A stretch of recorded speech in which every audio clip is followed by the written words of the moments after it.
we're going to start right at the top of the draft because I think this is the most sure thing that we know so far, and that is Caleb Williams being drafted with the number 1 overall pick to the Chicago Bears. He is all but in the Bears building at this point, Wiz. They've done a lot of really nice work this offseason to kind of foster an environment of success around him, which I'm sure some of their past quarterbacks might not be the most stoked about because they didn't get that afforded to them. Yeah. But I think it's really exciting to see the offense he's going to go into with Keenan Allen, DJ Mo Money. We love him. Cole Kmet was a pretty resurgent tight end last year. And that defense looks a little bit strong as well. So I think the Bears are set to make a little bit of a turnaround this year.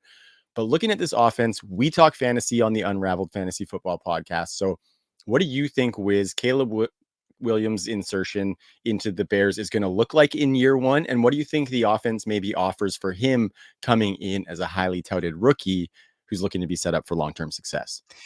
Yeah, man. So it's pretty ironic, actually. So we were actually on the Pats Uncovered pod, Dan and I were, when the Keenan Allen trade actually happened, right? And, you know, the Bears acquired him for that 4th round pick, and the wheels kind of immediately started turning, right? You start thinking about pairing somebody like him with like DJ Moore coming off that fantastic year that DJ just had. And just really thinking about everything that Keenan brings to the table. Yeah, sure. He's getting up there in age right now. You know, by all accounts, they pretty much shut him down last year. I'm sure if they were in it, he probably could have come back. But I mean, talk about somebody who came out just hotter than anything last year. You know, I think 45 points week 2 or week 3. Kellen Moore was kind of feeding everything through him there. So like he can still do it to like a very high level. Right. And I think one of the things that, you know, I would be excited about for Keenan Allen as a rookie quarterback coming in is, I mean, that guy is just, you want to talk about old reliable, like, you know, he's a first down machine, right? Like he finds a way to get open consistently year after year. He's one of my favorite receivers, man, because like he's not the most athletic guy in the world. But he gets the most out of everything he can because he's such a route running technician. So I love, like, I was actually kind of questionable about like how he was going to age and everything like that. And he's done a fantastic job. So I think bringing in an experienced receiver like that, right, where somebody that you can rely on to kind of get you, you know, 7-8 yards, get that first down, while also having somebody like DJ Moore kind of be able to come in, take the top off of the defense and everything like that. I think there's a lot to be excited about, especially when you kind of factor in, you know, some Shane Waldron coming over from Seattle and maybe bringing more of a kind of that pass heavy attack, right? Yeah, Wiz, I think it's setting up really, really nice. Keenan Allen, like you said, he was brought in for a reason. He's going to be that safety net target hog that does everything for Caleb Williams. And, you know, DJ Moore is that beautiful downfield threat. I think Cole Kmet, I really like him as that sleeper tight end, like I was mentioning there. And you mentioned Shane Waldron. And I think for me, that was the biggest factor and the biggest thing that I looked into, because Caleb Williams coming in here, the weapons, deadly. We know they're all great there. Like the situation that he's coming into, aside from maybe some of the O-line, they could use some work for sure. But the weapons that he's going to have, he's got DeAndre Swift as well. So I think all of that looks really good. So I was looking into what Shane Waldron's offense is bringing into the picture. Can it allow Caleb Williams to be one of those guys who throws for 40 plus touchdowns? You know what I mean? Especially with having the weapons that could facilitate seasons like that. Maybe not year 1, but I think it's looking pretty encouraging for Shane Waldron and that Bears offense, because first thing I looked at, obviously play volume. Now, we were talking about that with some other teams previous before the show here, but the Shane Waldron offenses in Seattle, they were actually some of the worst as far as play volume in the NFL. In 2021 and 2023, they were last, and in 2022, they had the 11th fewest plays run. So on the surface, that looks fairly discouraging as far as all these weapons producing for fantasy football. I definitely don't think this is going to be an uber fast-paced team, but I think they're probably, considering those weapons and considering the quarterback himself, a little faster paced than the Seattle offenses are. But the efficiency that's baked in is just, if you dig a little bit deeper, Wiz, over the past 2 seasons with Seattle, the Seahawks have had the 7th and the 11th highest pass rate. So within that lower play volume, the pass rate is high. So they're going to be throwing the ball plenty. And I think it's going to bear fruit, because if we look at where they're doing that, the Seahawks have been 11th highest in pass rate in the red zone over the past 2 seasons.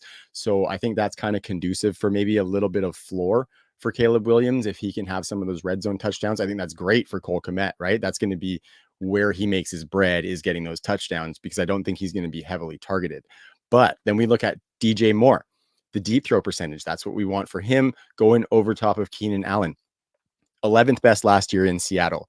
18th best in 2022, which was a really weird year with Russell Wilson. He got like the yips in the second half of the season or something like that.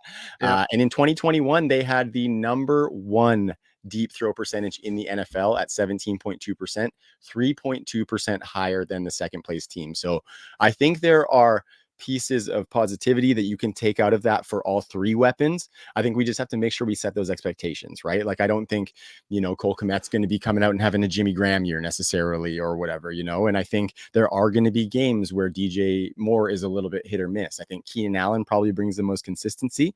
But I think it's all going to come out in the wash by the end of the year, and you're going to be happy with these guys. So I personally think it's Bears fans rejoice. What do you think, Wiz? Yeah, man. I think I would agree, and I think this is probably the best opportunity that they've had to finally get a 4,000-yard passer, right? So, Yes, which sorry Bears fans, but fair enough. no, look, it really does seem like Ryan Poles has, if they're going to go ahead and take Caleb Williams, is surround him with as many weapons as they can, right? And, looking at something about how these guys finished last year, right? You had Keenan Allen coming in, finished 11th in yards per route run, DJ Moore right behind him at 13 in yards per route run, right? So you've got like two guys that are essentially coming off like highly efficient seasons. DJ Moore coming off the best season of his career, and Keenan was off to kind of one of the best seasons of his career, even over the age of 30, right? So, and then I think you had a great point about Cole Kmet and some of those end zone kind of red zone targets. I mean, Kmet had 5 end zone touchdowns last year, right? So kind of having that big body in the red zone there is definitely something that's going to be kind of a nice safety blanket and another option there for Caleb. And then the other thing is too, like, somebody like DeAndre Swift, dude, is like, yeah, he didn't catch a lot of passes last year in Philadelphia, but when he first came into the league out of Georgia, that was kind of his calling card, right? Like that's how the Lions kind of wanted to utilize him at first. And I do still think that, he is one of the better pass catching backs in the league. So like having a guy to check down to like that in DeAndre Swift is just kind of another weapon at Caleb's disposal. And then, I think Trav, the other thing that we should probably at least just touch on quickly is like, look, dude, they still have the 9th pick in the draft, right? Like there's a world here where like, they're not done, right? Like, obviously the last few weeks we've seen Rome Odunze gain quite a bit of steam. So like, is he even there at 9? Maybe we don't know. But if he is, like, I honestly wouldn't even rule out them taking somebody like him because, Keenan is older, and maybe do you start to move forward as, hey, we'll have these 3 wide receiver sets this year with these 3 guys, and then the future is DJ Moore and Rome Odunze or something like that. And if that's the case, man, then like Caleb's dynasty value is just like wheels up, right? Through the roof. Yeah, I haven't really slotted him in as a final place just yet, but I think he's probably already without knowing that he's going to be on the Bears, which I think there would have to be an absolute disaster for that not to happen. But I think he's probably already in like the dynasty quarterback 5 to 8 range. And I think that easily could be a little bit higher. You know what I mean? Just, man, what a job by Ryan Poles and the Chicago Bears, which was not something that I thought was going to be on the bingo card coming into last season. Let's